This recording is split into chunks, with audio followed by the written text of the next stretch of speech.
Indonesia bersama narasumber staf ahli Jaksa Agung Republik Indonesia bidang intelijen Agus Riswanto SH.MH dengan tema Supporting Bidang Intelijen dalam Melaksanakan Tugas dan Fungsi Kejaksaan Republik Indonesia bersama presenter Puspita Ayu. Selamat mendengarkan.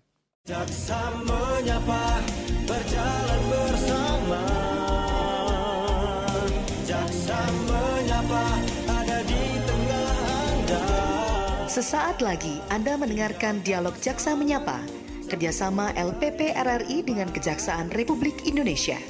Jaksa menyapa sahabat kita semua.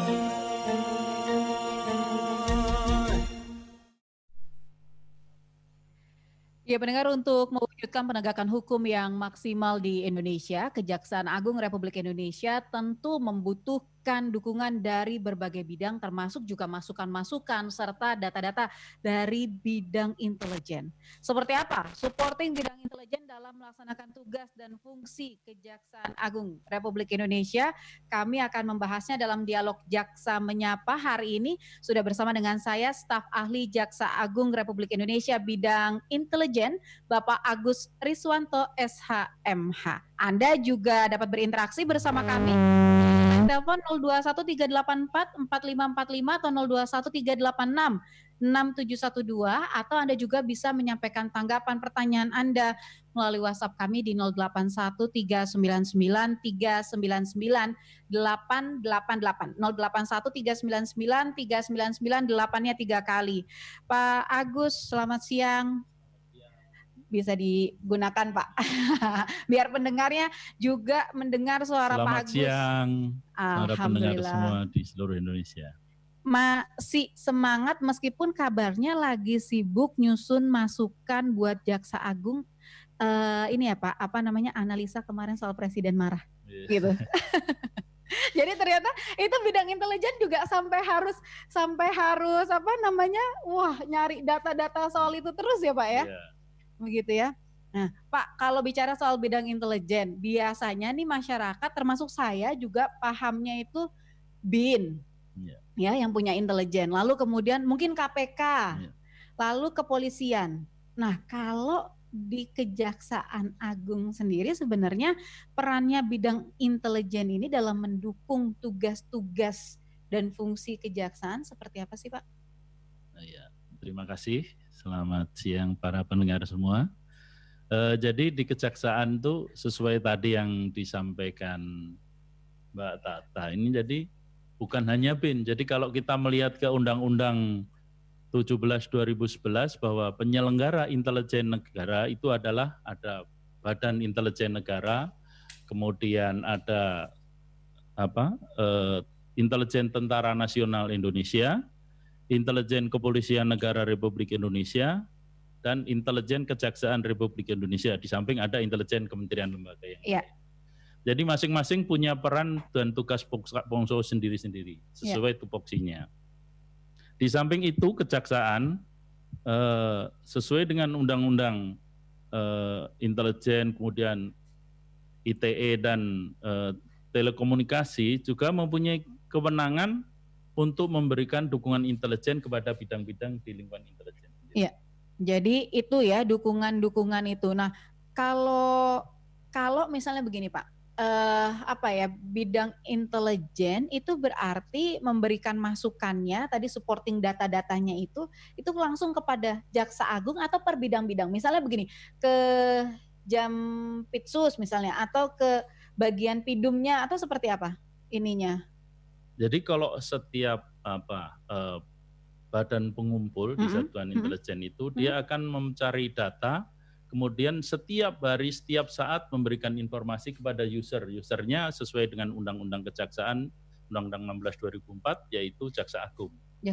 Sehingga informasi ini diharapkan akan memberikan informasi dini atau pencegahan dini kepada Jaksa Agung sebelum mengambil suatu kebijakan.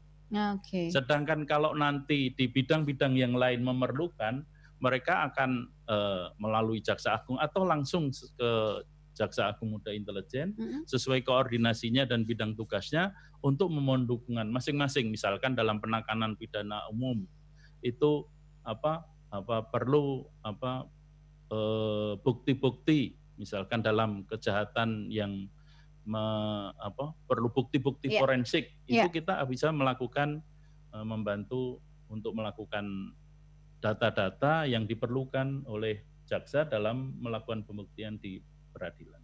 Pak Agus, ini berapa hari terakhir kayaknya bidang intelijen kejaksaan khususnya ini lagi banyak disentil, lagi banyak diomongin nih Pak. Ya karena sampai dengan sekarang keberadaannya Joko Chandra ya kan masih tanda tanya begitu. Nah kalau di kasus ini sendiri khususnya support dari bidang intelijen itu sebenarnya seperti apa sih Pak? Ya terima kasih. Jadi Joko Chandra itu kan sudah lama itu ya. Iya. Sebetulnya sejak dulu ada putusan kemudian dia DPO, bidang Pitsus itu sudah memberikan memberitahukan kepada kita data DPO itu, dan kita masuk dalam data DPO kita, sehingga kita selalu memantau perkembangannya dengan bekerja sama dengan stakeholder terkait. Misalkan untuk cekal kita koordinasi dengan imigrasi, kemudian pemantauan lain dengan intelijen community yang lain. Masing-masing punya data dan masing-masing mempunyai alat untuk melakukan tracking dan pemantauan itu. Kita sendiri juga ikut memantau juga. Sehingga pada saat tertentu di suatu tempat kita mengetahui lokasinya, termasuk pergerakan mereka waktu itu di Singapura, kemudian menjadi warga negara di Papua Nugini dengan nama Juchan, kita pun masih memantau waktu itu, kita menunggu. Hanya belakangan ini terjadi mungkin hanya sedikit miskomunikasi antar instansi. Gitu ya? Harapan kami nanti mungkin ke depan akan menjadi lebih baik. Tapi memang biasanya dalam mengerjakan tugas-tugasnya apa yang jadi kendala Pak? Kalau di bidang intelijen, apakah misalnya begini, teknologi yang kita punya itu mungkin masih harus ditingkatkan begitu, atau apa sih sebenarnya intinya begitu, kendala-kendalanya kalau dalam menjalankan tugas selama ini di bidang intelijen ini? Sebetulnya kendala itu bisa tertutupi dengan semangat dan etos kerja masing-masing insan intelijen ya. Seperti halnya dulu suatu ketika kita harus mengejar buron ke Kamboja. Mungkin waktu itu setelah tersangkanya itu DPO-nya itu dia tidak memakai mobil di dalam suatu kawasan yang blank spot, terpaksa kita harus turun. Waktu itu kita belum punya alat tracking yang gendong atau portable backpack. Kita kerjasama dengan BIN waktu itu dipinjami sehingga kita dapat mengikuti, dan insya Allah akhirnya bisa membawa DPO kembali ke Indonesia. Yang digunakan itu biasanya kalau untuk membantu pekerjaan-pekerjaannya intelijen itu apa Pak? Supportingnya apakah misalnya teknologi lalu kemudian juga ada sistem sendiri begitu yang digunakan kalau di bidang intelijen. Saya jadi jadi penasaran begitu. Jadi untuk intelijen kejaksaan itu sesuai dengan ketentuan undang-undang bagaimana dirumuskan di pasal 9 Undang-Undang Intelijen Negara nomor 17 tahun 2011 bahwa kalau kita lihat di tupoksinya itu kita punya kewenangan khususnya melalui Adiaksa Monitoring Center, kita bisa melakukan law interception. Jadi kita melakukan penyadapan, pemantauan dan sebagainya. Kemudian juga melakukan intelijen sinyal atau sinyal intelijen, kemudian IT forensik, itu melakukan pembedahan komputer atau dan sebagainya, handphone yang tersimpan data di dalam, kita bisa menggunakan IT forensik atau melakukan operasi clandestine. Jadi ada 4 operasi itu yang bisa dilaksanakan. Masing-masing punya outcome sendiri-sendiri. Jadi kalau lawful interception itu kegiatan penyadapan, intersepsi terhadap komunikasi, telekomunikasi dari target oleh aparat penegak hukum, dalam hal ini jaksa, sebagai alat bukti informasi elektronik atau dokumen elektronik yang valid untuk digunakan di pengadilan.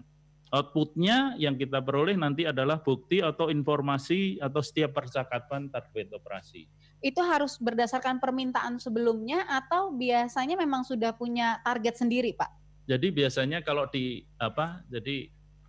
internal kejaksaan, misalkan bidang Pitsus melakukan sidang perkara korupsi, biasanya mereka membuat notice atau koordinasi dengan kita, kita akan menurunkan anggota untuk membantu melakukan itu. Misalkan dalam suatu sidang dulu, katakanlah dulu sidang apa itu ya, waktu DKI itu ya, ramai itu, ada beberapa jaksa mengeluh, oh ini kok apa pengacaranya mereka bisa komunikasi keluar, coba kita minta tolong di jam ya, kita jam. Otomatis jaksanya sendiri mengeluh kok kita nggak bisa komunikasi lah, kalau di jam semua jadi jadi nggak bisa ya, jadi bisa bantuan tuh, atau bisa juga kita memonitor sebelum perkara itu diajukan ke pengadilan, perlu bukti-bukti apakah barang-barang atau kekayaan tersangka itu sebelum disita itu kita melakukan access tracing dulu. Apa benar bahwa kita koordinasi nanti ke BPN, ke lembaga yang lain, benar bahwa barang itu sebelum disita memang hak pemilikannya, hak miliknya dari milik tersangka, sehingga waktu disita nanti bisa dieksekusi dan menjadi untuk menutup kerugian negara. Oke, begitu. Nah, itu juga yang dilakukan IT forensik begitu juga modelnya, Pak? Bukan? Iya. Kalau IT forensik itu biasanya untuk mencari bukti-bukti digital. Itu dilakukan mencari dengan cara mengolah, memelihara atau menganalisa informasi yang diperoleh dari sistem jaringan, aplikasi atau sumber daya komputasi yang digunakan untuk tujuan hukum yang tidak memihak atau bukti ilmiah sebagai alat bukti di pengadilan. Jadi dari komputer misalkan, kita ada setiap, kenapa penyidik-penyidik di tindak pidana korupsi waktu menyita seperti di KPK itu ya, menyita komputer, kemudian menyita apa? Karena itu bisa diambil di karena datanya ya. Dari datanya nanti sekalipun itu sudah mungkin dirusak, dihapus, kalau chipnya masih bisa kita cloning lagi. Ya. Jadi sampai segitunya dalam mencari bukti-bukti itu ya Pak ya. Nah kalau yang tadi clandestine operation itu apa? Kalau clandestine itu kegiatan pengumpulan informasi yang berguna dari berbagai sumber yang tervalidasi secara tertutup. Jadi biasanya orang menurutnya ya mungkin seperti anggota ONDA tadi yang pakai bukan bajunya harus gelap, tetapi tidak diketahui pakai penyamaran dan sebagainya. Kemudian menyediakan dan memelihara akses relasi yang dibutuhkan juga secara tertutup. Jadi ada nanti personal meetingnya dengan. Makanya itu kemudian kenapa bisa dapat informasi, oh ini akan ketemu sama ini di sini, ini nanti akan bawa ini ke sini gitu. Itu dari situ ya Pak ya. Nah kalau misalnya sepertinya teknologinya kita sudah punya begitu, supportingnya juga sudah optimal dari berbagai bidang. Apa sulitnya begitu kemudian kalau harus mencari, misalnya dalam kasus Pak Joko Chandra saja, mencari orang begitu, apalagi kalau dia diketahui pergerakannya ada di dalam negeri, kok susah gitu Pak? Jadi sebetulnya bukan susahnya gitu ya, biasanya kan masyarakat karena ini ada berita yang begitu terus dia mencari permasalahan, bukan susahnya. Sebetulnya di situ kalau koordinasinya berjalan dengan lancar, waktu itu tidak terkendala. Jadi mungkin ini menurut saya ini hanya miskomunikasinya, atau mungkin karena kesibukan dikarenakan COVID sehingga masing-masing ada jeda komunikasi yang itu antar institusi begitu maksudnya. Sebetulnya masing-masing dalam suatu komunitas intelijen dalam suatu negara Indonesia, kalau masing-masing dengan goal yang sama pasti semua bersama-sama harusnya bisa ini ya Pak, lebih maksimal begitu ya. Emang upaya bidang intelijen kemudian menjalankan tugasnya ini juga harus butuh support dari institusi lain ya Pak, di luar kejaksaan misalnya. Iya, sepanjang itu seperti halnya misalkan dalam hal misalkan kasus Joko Chandra. Kalau dia masuk dari luar ke Indonesia, kita kan harus di kantor-kantor imigrasi di bandara yang memantau harus melihat mereka. Maka masing-masing institusi kan punya kompetensi. Nah, disitulah diperlukan integrasi sistem, koordinasi yang baik, harmonisasi dalam masing-masing petugas di lapangan, sehingga tidak timbul miskomunikasi, sehingga kebijakan itu bisa dijabarkan secara Baik. Oke, Pak Agus, kita tahan dulu sebentar. Kayak dari tadi kita seru banget bahas itu, tapi nggak enak rasanya kalau cuma berdua. Padahal di sini banyak orang, tapi yang boleh bersuara cuma kita berdua, Pak. Jadi kita mending ajak pendengar aja, karena mereka boleh bersuara melalui line telepon atau WhatsApp. Jadi untuk Anda pendengar silakan, saya undang Anda, saya ajak Anda untuk bergabung. Anda bisa hubungi line telepon kami 0213844545 atau 0213866712. Kalau Anda punya pertanyaan atau mungkin Anda punya tanggapan, nah Anda bisa sampaikan langsung. Saya sudah bersama dengan staf ahli Jaksa Agung Republik Indonesia bidang intelijen, Agus Riswanto SHMH. Anda juga bisa bergabung melalui WhatsApp kami di 081399399888. 081399399888. Sejauh ini Pak, upaya-upaya yang kemudian sudah dilakukan Kejaksaan Agung untuk mengoptimalkan tadi peran dan kerjasama begitu dengan pihak-pihak luar apa saja, Pak Agus? Ya, jadi sesuai dengan kasusnya masing-masing. Jadi kalau mereka hanya lari dan kita sudah monitor dan kita tangkap, suatu ketika ada juga yang kemarin dan kita tangkap sendiri di Malaysia. Jadi memang kita bisa memonitor tracking kita sampai ke sana dan petugas kita bisa ngikuti, kemudian hanya perlu koordinasi dengan polisi di Raja Malaysia karena penyerahan karena otoritas Malaysia mau menyerahkan di tengah laut pakai kapal waktu itu. Sehingga kita juga menyebutnya ke situ gitu. Tetapi kalau itu harus melibatkan institusi lain seperti halnya waktu penangkapan di Kamboja kita nggak punya pesawat yang punya BIN, kita koordinasi dengan BIN. BIN nanti juga akan memberikan kerjasama baik infrastruktur maupun personelnya gitu. Jadi kita sebetulnya seperti saya katakan tadi, sebenarnya kalau masing-masing tadi saling mendukung, saling berkolaborasi dengan baik, sebetulnya pasti lebih cepat itu. Gitu. Tetapi kadang-kadang masing-masing kan punya tupoksi dan goal yang masing-masing. Nah, pas kebetulan itu tidak sama, itu ada miss itu ya itu jadi agak jeda sendiri. Gitu. Oke, ini tadi sayang sekali ya sebenarnya sudah tersambung bersama kami Ibu Sri di Bantul, Yogyakarta. Bu Sri tapi terputus. Oke, sudah tersambung lagi. Saya coba sapa sekarang. Selamat siang Bu Sri.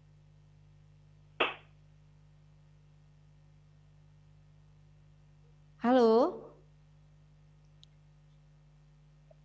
Oke, Ibu Sri bisa dengar suara saya? Oke, kami belum bisa mendengar suara apapun ya. Nanti mungkin bisa teman-teman di studio bisa membantu karena siaran atau dialog Jaksa Menyapa kali ini pendengar kami siarkan langsung dari Gedung Kejaksaan Agung Republik Indonesia.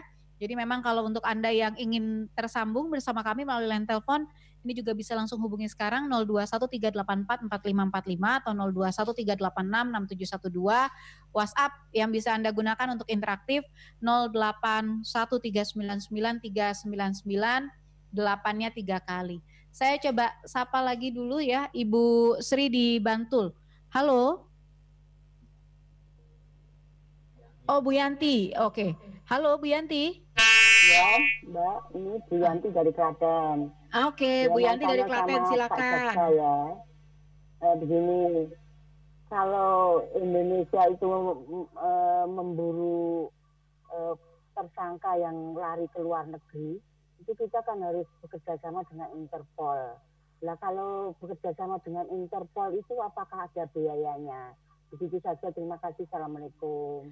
Waalaikumsalam warahmatullahi wabarakatuh. Ibu Yanti dari Klaten. Ini menarik pertanyaannya, Pak. Kalau kerjasama dengan institusi yang dari luar, begitu, itu ada biayanya nggak? Tadi disebutkan misalnya Interpol, begitu.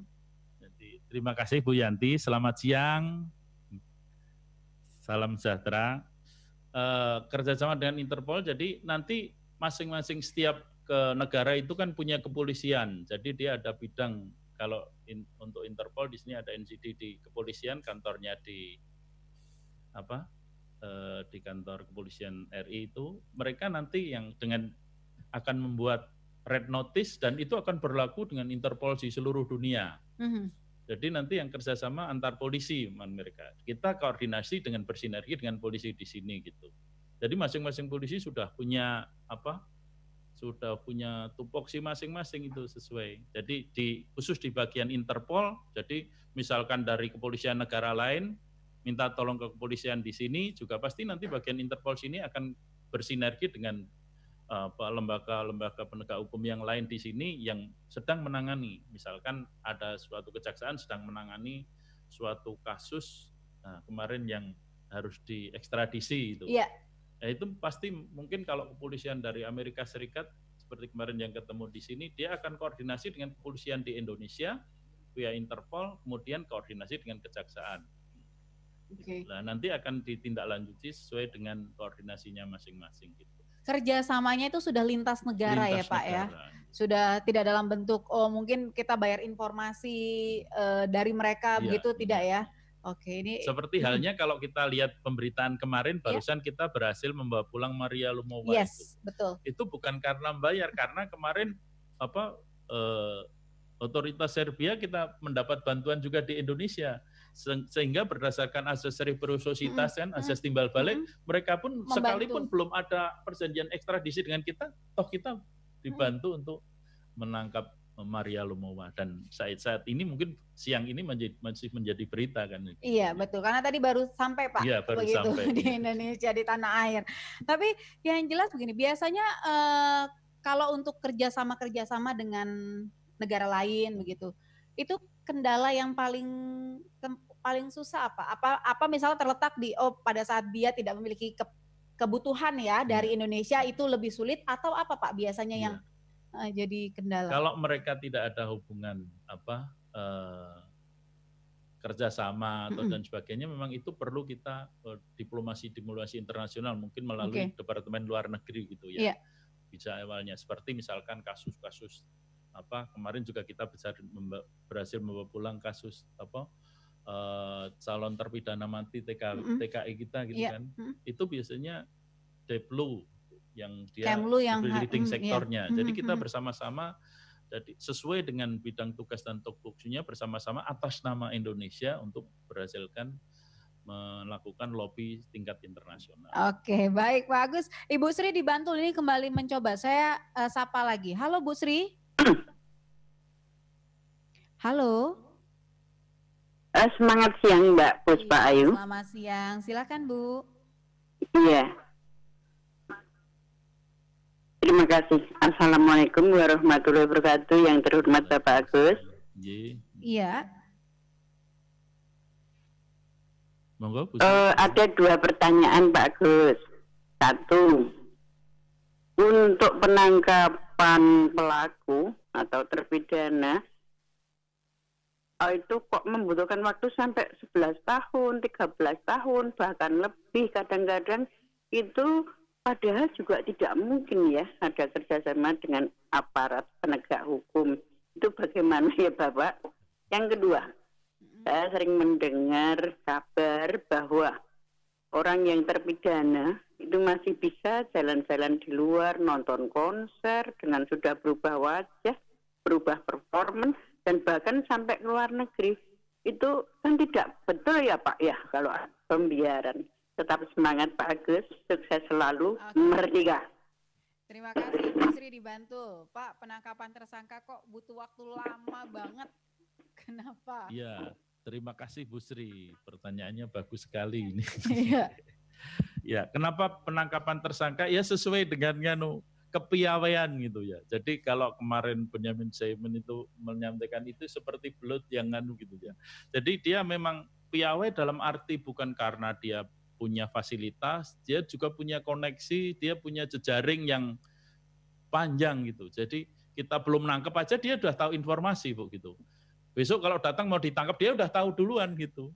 Karena dia memang punya jejaring juga, punya informasi. Jadi intelijen itu kan informasi utamanya. Sehingga langkah kita kadang kalah 1 step karena dia punya informasi itu. Apalagi kalau dia punya informasi orang dalam. Maka para pemimpin kita kan seperti Pak Jaksa Agung, kalau ada orang kejaksaan sendiri nanti terlibat, kita akan tindak.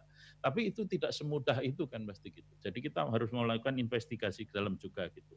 Oke. Kemudian yang kedua mengenai kenapa bebas bukan hanya pembiaran, sebetulnya nggak semudah itu.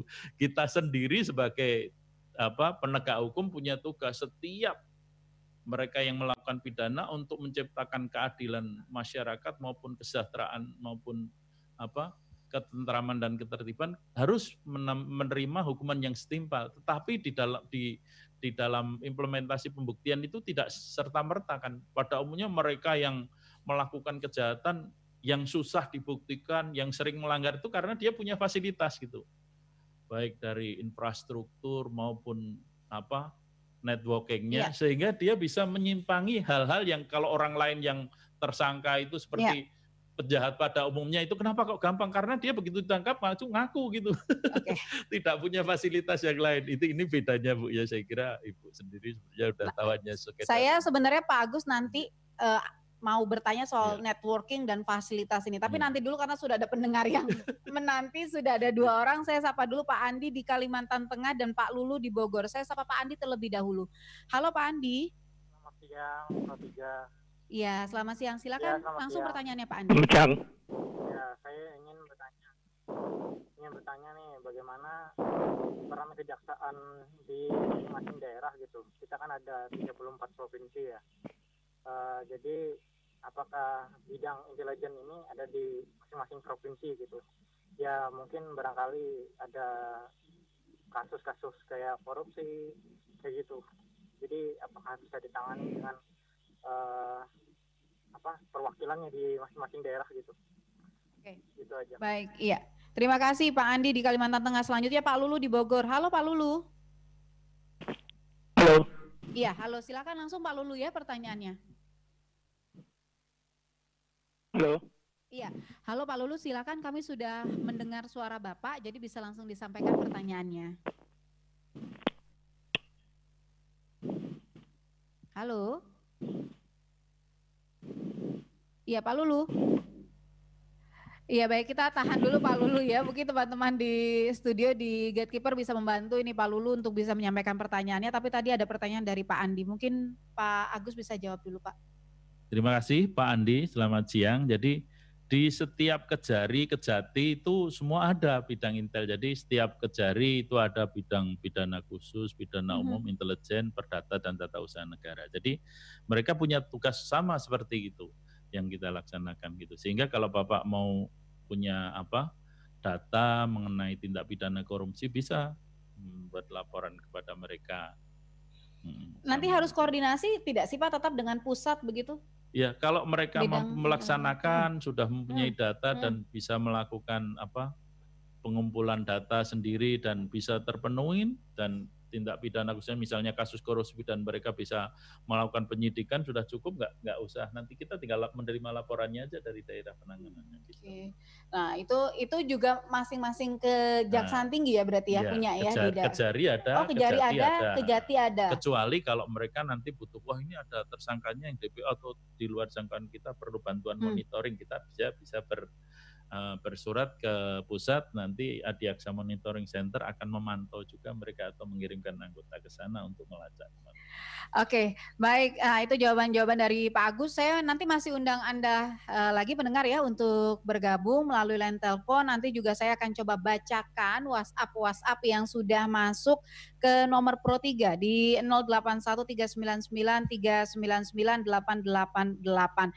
Ada Pak Riyadi di Deli Serdang, lalu ada Ibu Dinda di Bogor. Tapi saya mulai dulu ini mengangkat telepon pendengar kembali Pak Riyadi dari Deli Serdang. Halo Pak Riyadi. Halo, selamat siang menjelang sore. Ya, silakan Pak Riyadi. Saya rakyat kecil dari Deli Serdang berharap kepada Kejaksaan Republik Indonesia ini agar semboyan-semboyan maju tak gentar bela yang bayar itu dihapuslah. Kemudian maju tak gentar ngejar-ngejar yang nggak bayar itu harus dihapus dari Kejaksaan. Terima kasih. Saya Riyadi. Terima kasih Pak Riyadi. Ini support juga ya untuk Kejaksaan. Saya jumpai Ibu Dinda dulu di Bogor. Halo Bu Dinda. Halo. Halo. Iya, silakan Bu Dinda. Nggak kedengaran suaranya. Halo.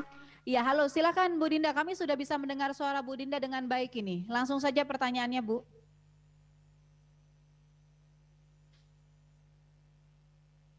Halo. Tampaknya sekarang pendengar yang agak sulit ini ya memantau suara kita. Jadi sekali lagi pendengar, kalau memang mungkin Anda terkendala begitu komunikasi ya dengan kami di sini, Anda bisa sampaikan pertanyaan Anda juga melalui WhatsApp di 081399399888. Satu lagi pertanyaan dari WhatsApp nih Pak Agus. Saya Sugeng dari Blitar. Apakah ada tindakan mengenai kapal yang melanggar zona kelautan kita? Jadi apakah juga misalnya tindakan menenggelamkan kapal itu bagus begitu? Nah ini dari kejaksaan bagaimana melihat ini? Begitu. Silakan Pak Agus. Ya. Tadi dari Pak Riyadi dulu. Jadi mulai dari Pak Riyadi, terima kasih. Jadi ini semoga doa dan semangat Pak Riyadi yang keberpihakan kepada kejaksaan ini akan menjadi kejaksaan ke depan lebih baik. Kita sepakat sekali, jadi itu harus dihilangkan oknum-oknum yang melakukan maju tak gentar bila yang bayar dan sebagainya itu ya. Jadi terima kasih Pak Riyadi, semoga doa dan harapan Anda bisa kami wujudkan dengan semangat.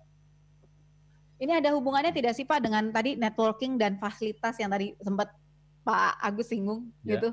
Yang bayar itu maksudnya ada hubungannya tidak dengan networking dan fasilitas ini nih? Jadi ini lain lagi ya, itu namanya boleh dikata kalau tindak pidananya suap atau KKN dan sebagainya itu pasti ada oknum-oknum tertentu yang karena dia integritasnya tergadaikan sehingga dia tidak punya idealisme atau semangat untuk membela expedite corp-nya rendah juga sehingga lebih mengemukakan kepentingan pribadi daripada ini sudah pertama melanggar sumpah jabatannya juga dia juga sebagai penegak tidak memberikan teladan yang baik pada masyarakat.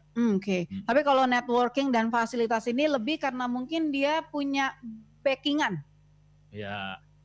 Ini ya. Jadi networking yang saya katakan ini dan setiap manusia hidup dia makhluk sosial ya sebagai human being kan dia pasti punya relasi. Iya.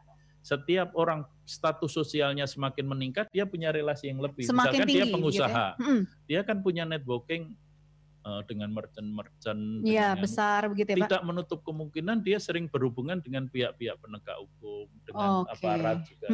Semakin kenal kan dia semakin informasi. Jadi disitulah nanti seorang pejabat itu bisa menjaga integritasnya ya. Kalau kita kenal, kadang-kadang kan susah. Makanya seperti pimpinan di kejaksaan sering melakukan mutasi atau rotasi itu supaya kalau terlalu lama mereka akan kenal di satu daerah. Hubungannya akan lebih hubungannya sering ketemu gitu ya, sering ngopi bareng itu kan susah kalau menindak gitu. Kalau sekali dua kali nggak apa-apa, nanti kalau keseringan bahaya ya Pak ya.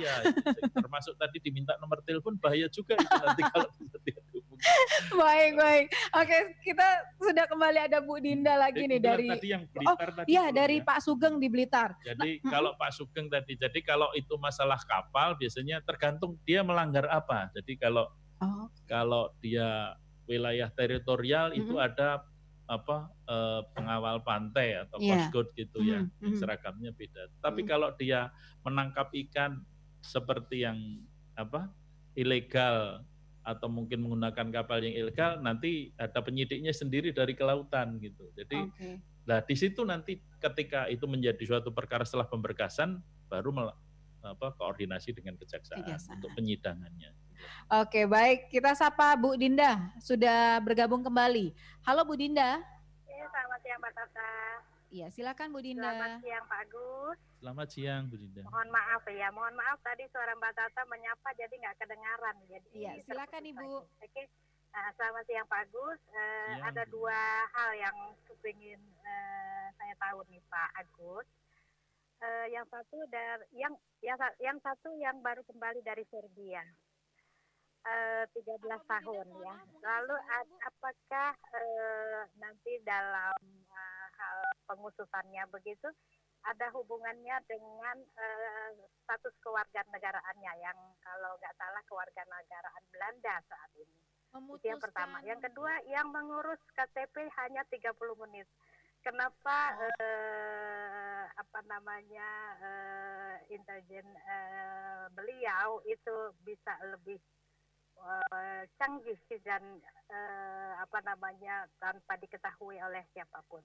tanggapannya. Terima kasih, selamat sore. Baik, terima kasih Bu Dinda. Ini kalau Yang KTP Bu Maria kayaknya mungkin. Jadi tadi apa yang status warga negara? iya, status warga negara tadi ada hubungannya dengan pertanyaan Ya. sebelumnya, tapi mungkin bisa ditegaskan iya, sekali iya, lagi iya, Pak iya. Agus. Ya, terima kasih Bu Dinda. Jadi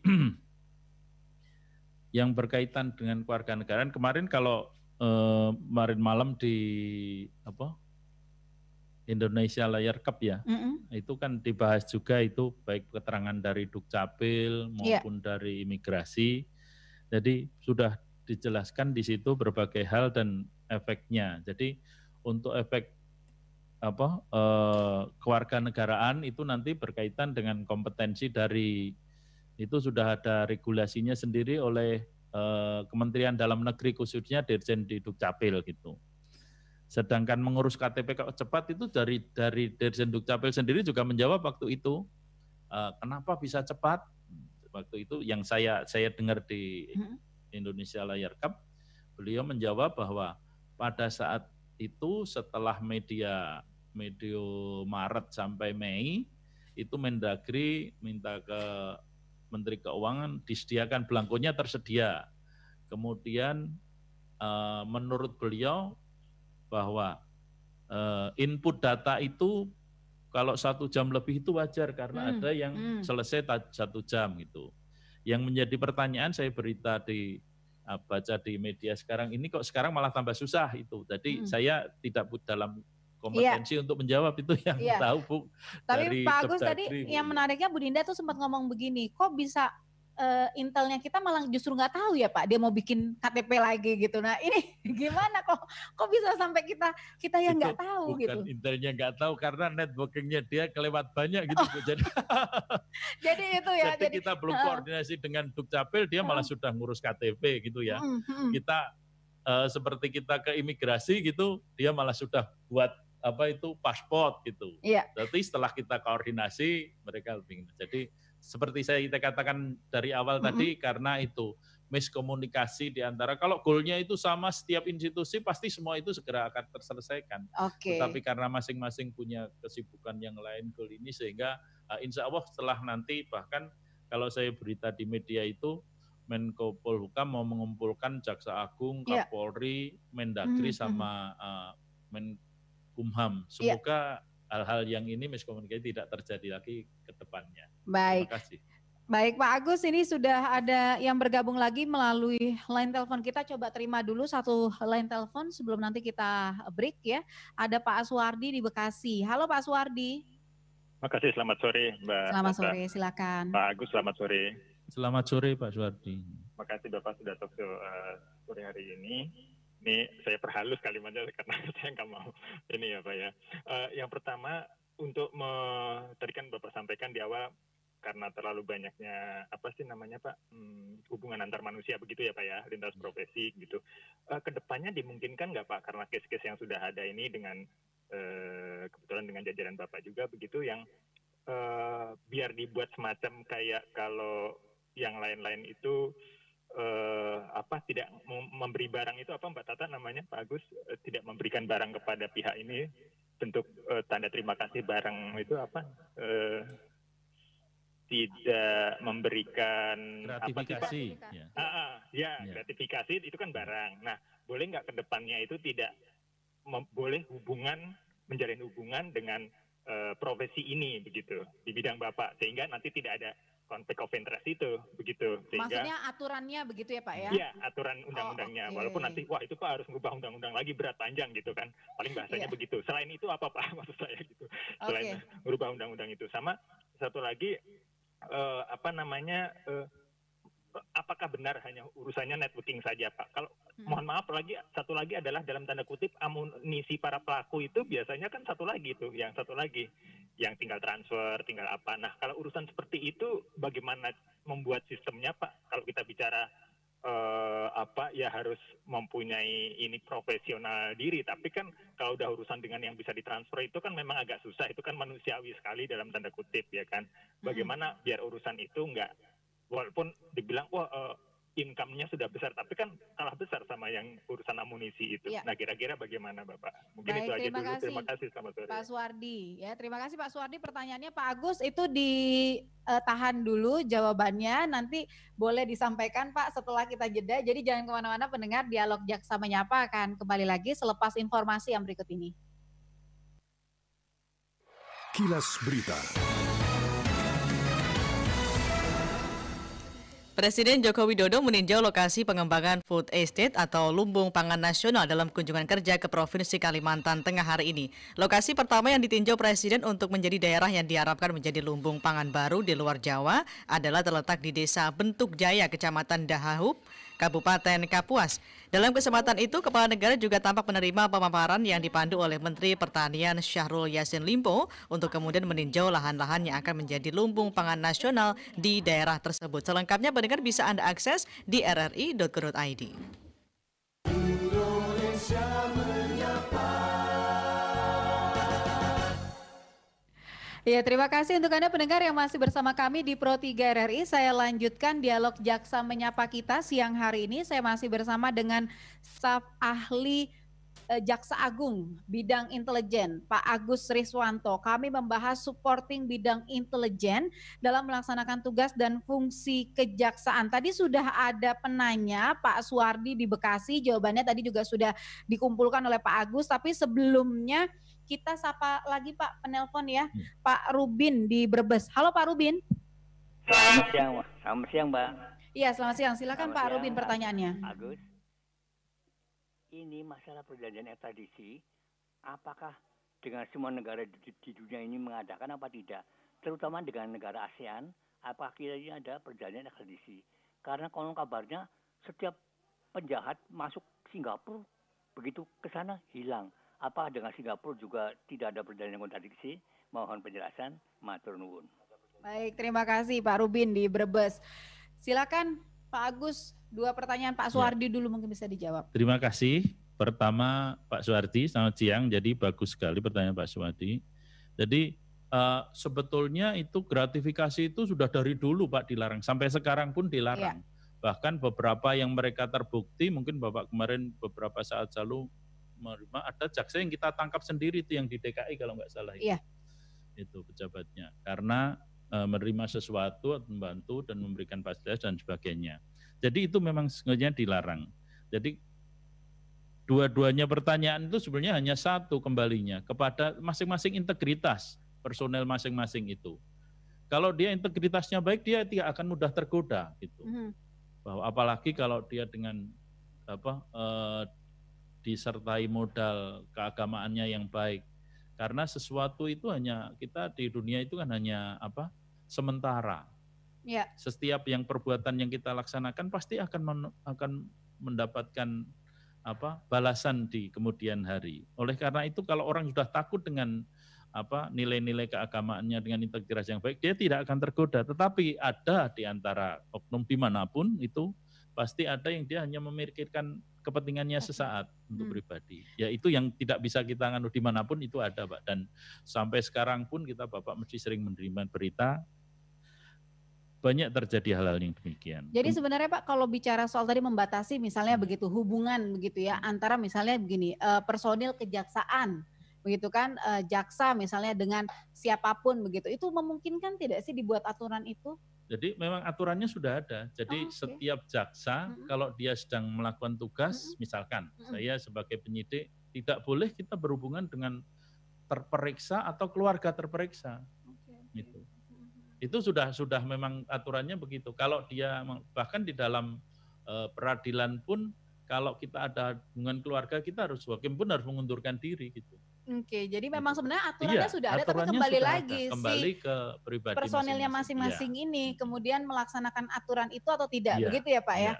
Oke, nah tadi yang menarik juga pertanyaan Pak Suwardi sebenarnya yang kedua begini, kalau kemudian bicara soal membatasi langkah dari buron misalnya begitu, kita kan bisa melacak atau men-tracking dari rekening mereka misalnya begitu kan, karena mereka pasti akan hidup menggunakan uang itu tidak bisa dipaksa untuk misalnya menghentikan aliran uang ke rekening itu atau Itu bisa sebenarnya tidak sih Pak dilakukan? Iya, itu biasanya kita lakukan, setiap penyidik akan melakukan gitu. Kalau kita tetapi orang seperti itu kan sudah lebih PIW dia gitu. Kalau rekening satu rekeningnya kita bisa, di dalam negeri di BI kita sudah tutup semua gitu, pasti dia alihkan. Bahkan seperti kata siapa tadi, kadang-kadang kita kalah satu step gitu. Kita baru ngajukan untuk pemblokiran rekening, mereka sudah mindahkan gitu. Oke. Karena canggihnya teknologi informasi pada saat ini kan gitu. Nah, oleh karena itu kita harus bekerja sama. Di samping bukan cukup kita hanya integritas yang baik, tapi juga ditunjang dengan infrastruktur dan fasilitas yang cukup juga. Seperti tadi kalau kita sekaligus menjawab punya Pak Rubin tadi. Iya, betul. Ya, Pak Rubin di Brebes tadi ya. Seperti kenapa di Singapura itu kalau lari tidak bisa, kita sebenarnya sudah mengadakan perjanjian ekstradisi, tapi Singapurnya sendiri yang nggak memenuhi. Banyak yang kita ke sana itu tapi tidak, karena boleh kalau Bapak kita pelajari dalam lalu lintas ekonomi maupun perdagangan, bahwa kehidupan Singapura itu memang sebagai perantara kan, setiap barang kita yang mau ekspor maupun impor semua kontrolnya lewat Singapura. Bahkan beberapa saat dulu Pak Cepi mantan Kasau kita, bahwa setiap penerbangan yang melintasi itu harus lewat izin prinsip kepada bandara di Changi Singapura gitu. Oke. Oleh karena itu kendalanya bukan hanya di tingkat infrastruktur, koordinasi maupun MOU. Ekstradisinya sudah ada dengan Singapura, tapi Singapura sendiri tidak mau memenuhi itu. Sehingga banyak seperti surganya para koruptor di Indonesia boleh dikatakan larinya di ke Singapura. sana. Begitu ya, baik. Pak Agus, ini kita menutup juga, ternyata banyak sekali pertanyaan, tanggapan dari WhatsApp. Jadi ini saya langsung bacakan saja, mungkin nanti bisa langsung dijawab begitu ya Pak ya. Ini agak mepet waktunya, tapi mudah-mudahan cukup ada. Jadi begini, ada Pak Fadil di Madiun, Pak. Mengapa beberapa kasus yang berurusan dengan pejabat terkesan lambat? Bahkan prosesnya lama sekali. Ini beda dengan kasus-kasus lainnya yang kok bisa mudah selesai. Lalu Pak Dude di Jakarta Selatan. Bidang intelijen juga menangani kasus yang menimpa selebriti nggak, Pak? Gitu. Ada perlakuan beda nggak ya? Karena kan selebriti ini uangnya juga banyak, gitu ya. Lalu kemudian ada Nana dari Makassar, saya mau bertanya sebenarnya kendala dari intelijen terhadap penangkapan seorang DPO, misalnya Joko Chandra, ini apa? Terima kasih dan selamat Hari Adiaksa. Satu lagi Merli di Gorontalo. Ini Kejaksaan Gorontalo Pak sudah sangat baik dalam menuntaskan kasus-kasus maupun tindakan hukum yang ada di sini. Oke, itu ditutup dengan jadi ditutup dengan kabar baik ternyata dari Gorontalo. Silakan Pak Agus. Terima kasih. Jadi mulai dari Pak Fadil tadi ya. Kenapa kasus yang berhubungan dengan pejabat biasanya lambat? Seperti saya katakan tadi, jadi setiap tinggi status sosial seseorang, dia mempunyai networking yang banyak. Sehingga kalau kita harus nanti koordinasi dengan salah satu networking yang itu, institusi yang kita lewati, pasti ada kendalanya. Misalkan kita koordinasi dengan salah satu departemen, dirjen pengambil keputusannya itu kenal baik dengan calon tersangka, pasti tidak semudah kalau kita yang tidak ada hubungan gitu. Ini nggak usah kita penjelaskan lebih jauh. Saya kira begitu. Jadi semakin tinggi status soalnya, semakin banyak networkingnya mereka, semakin sulit untuk kita menindaknya. Beda halnya dengan penjahat kambuhan atau koruptor yang dia hanya mungkin dia pasti lebih mudah ditangkap Pak, mau lari kemana saja gitu. Sembunyi pun kita bisa tahu. Gitu. Selanjutnya Pak Dude. Selanjutnya apakah menangani selebriti tergantung. Kalau dia korupsi ya tetap kita tapi kalau dia tindak pidana umum biasanya dari kepolisian, misalkan narkotika oleh BNN dan sebagainya. Tidak langsung kita. Kemudian ke Makassar Bu Nana bahwa kendala itu ya, intelijen dan DPO sebetulnya nggak ada kendala begitu. Kendalanya sepanjang kita punya integritas dengan didukung dengan infrastruktur peralatan yang semakin modern dan ditunjang dengan finansial. Kadang-kadang kalau kendalanya di kejaksaan itu kadang-kadang seperti tadi yang dikatakan juga, kalau mereka duitnya tinggal transfer, kadang-kadang kita anggota kita baru melacak ya seperti di dalam film itu. Mereka sudah punya tiket nyambung yang banyak gitu. Jadi kita baru memonitor lewat alat kita, oh dia pindah ke sana, kita baru kejar ke sana, dia sudah pindah pesawat. Kita mau belum beli tiket pesawat gitu, atau mau beli tiket pesawat, anggota kita duitnya belum sampai dan sebagainya. Sementara mereka unlimited gitu ya.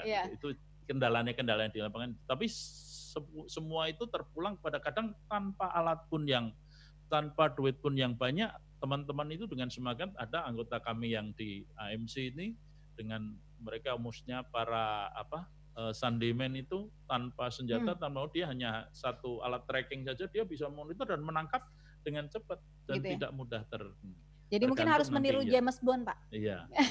Kalau James Bond itu beda. Kita belum seperti James Bond. Kalau James Bond itu kan setiap seperti Jason Bond itu, dia sudah ditunjang fasilitas dan ini. Jadi paspornya sudah double-double gitu duitnya juga bisa sudah cover gitu. Kalau kita kan mesti anggarannya masih terbatas.